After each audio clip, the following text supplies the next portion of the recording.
So being in the church all my life, but the thing about being in the church all that time is I never really saw someone who truly lived out their faith, right? I didn't really have a good picture of what it looked like. So when sin entered my life, I didn't know how to fight it. I didn't know how to deal with it. So when I lost my virginity at 15, that's when sexual sin entered my life, and I didn't have an example that was drastically different than what was presented me.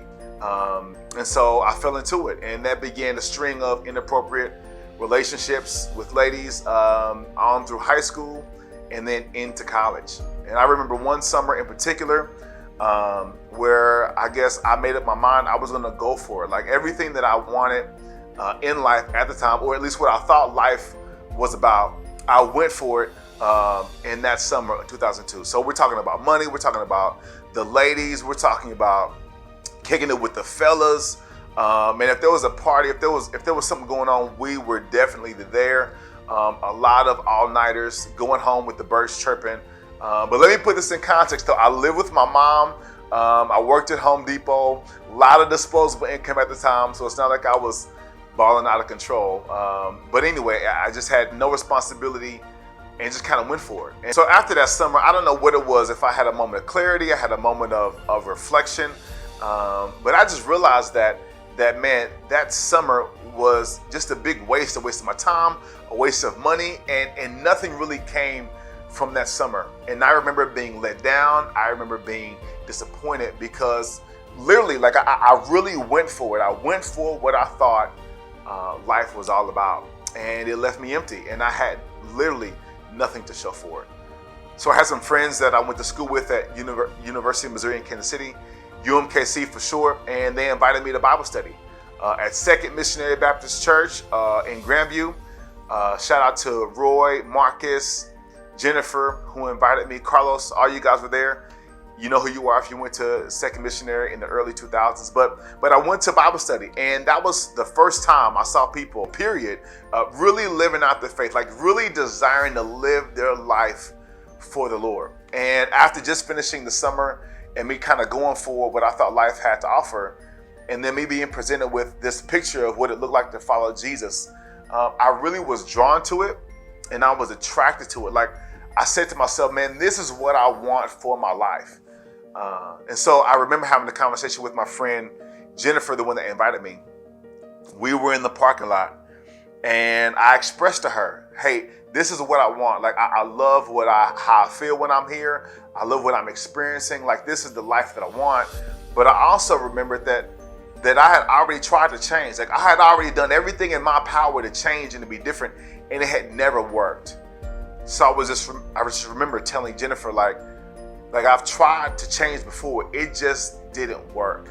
But I expressed, but this is what I want. This is the life that I desire. I desire to take my faith in Jesus more seriously.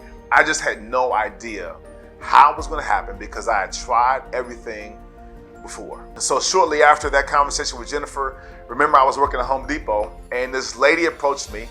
Her name is Kathy Johnson. I knew Kathy because I went to school with her children. We went to school together, and I knew she was involved with something called Young Life, but I wasn't a part of it in high school.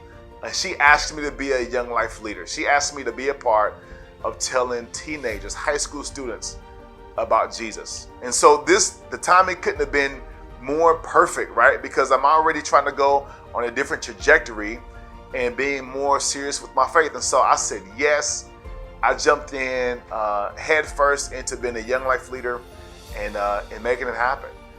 And so some time had passed, and I don't know how much time had passed, but all I remember is looking back on my life, and I realized that the person that I was at that time when I was reflecting back was different than the person I was before. And so I realized that, man, in this span of time, somehow, some way, I have been transformed. Like the life that I was currently living at that time was totally different than the life that I was living before. And so the Lord had literally transformed my life. And so that's how I know, without a shadow of a doubt, that the Lord is real, because of the transformation that He did in my heart, the transformation that He did in my life. It's the first time I lived out Galatians 2:20, where it says that I have been crucified with Christ.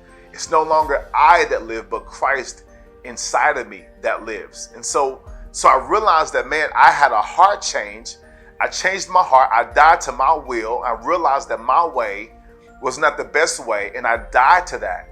And each and every day I woke up saying, like, yes, Lord, I want your will and your way. I want you to be Lord of my life. And although I wasn't perfect, in that confession, in that posture change of my heart is how I experienced the transformation.